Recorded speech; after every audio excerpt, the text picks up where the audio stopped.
Hi everyone! Welcome to the Ultimate Cantonese Pronunciation Guide.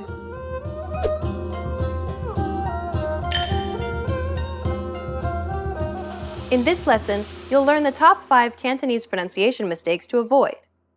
These are common mistakes that students of Cantonese tend to make, so pay close attention and make sure that you don't make these same mistakes too. Are you ready? Then let's get started.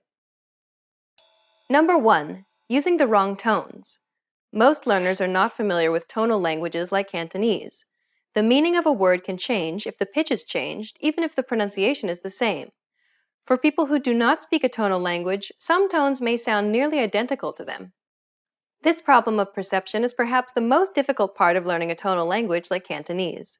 Our lessons use a romanization system called yutping, which is comprised of 2 components, pronunciation followed by a tone number. For example, ba, ba, ba.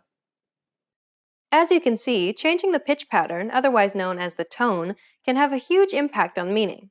We'll have a look at all of the tones in Cantonese in Lesson 8. Number 2. Mixing up J and Y in the yutping system. The yutping romanization system is new to absolute beginners, and one of the most confusing aspects is the J consonant. Although it's represented as a J, it actually sounds like an English Y sound.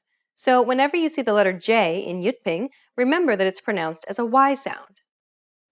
有意願 We'll cover this consonant sound in Lesson 4. Number 3. Pronouncing the final P, T, and K. Some Cantonese words end in a P, T, or K. Most English speakers pronounce the final P, T, and K like in English, releasing a strong burst of air. This is incorrect. The final P, T, and K are unreleased in Cantonese. This means that you must not release a burst of air when pronouncing this sound. It's as though you're cutting the sound off. Listen to Teddy. 得達十 We'll take an in-depth look at final stops in Lesson 7. Number 4. Mispronouncing the C and Z consonants. The Cantonese C sounds a bit like a TS sound, like in tsunami. But unlike with the traditional TS sound in English, try to emphasize the T more than the S in Cantonese. Pronouncing it quickly may sometimes help with pronouncing the Cantonese C properly. Lastly, you want to release a burst of turbulent air when you're pronouncing this sound. The Cantonese Z is identical to the Cantonese C, except that you do not produce a burst of air. It sounds somewhere between a strong TS or DZ sound.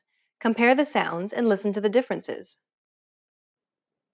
煎周照千秋超 We'll talk more about these 2 consonants in future lessons.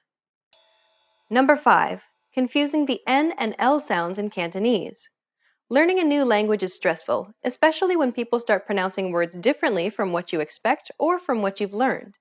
Don't be surprised when you hear Cantonese speakers pronouncing the Cantonese N as an L sound. 你年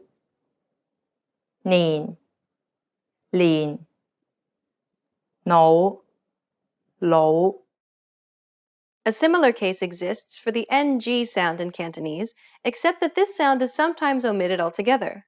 Listen to Teddy. 我危 This phenomenon is known as lazy tongue, and it's becoming more and more common in Hong Kong, particularly with the younger generation.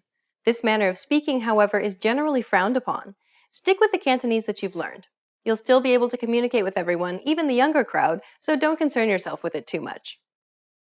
Now you know the top 5 Cantonese pronunciation mistakes to avoid. Try to be careful so that you don't make these same mistakes. Still feel a bit worried? Don't be, because over the rest of this series we'll cover all of these topics in depth. In the next lesson, we'll start learning vowel sounds in Cantonese. Which of these 5 mistakes is the hardest to avoid? Have you learned any tricks to deal with them? Let us know in the comments. Stick with us and you'll overcome these quickly.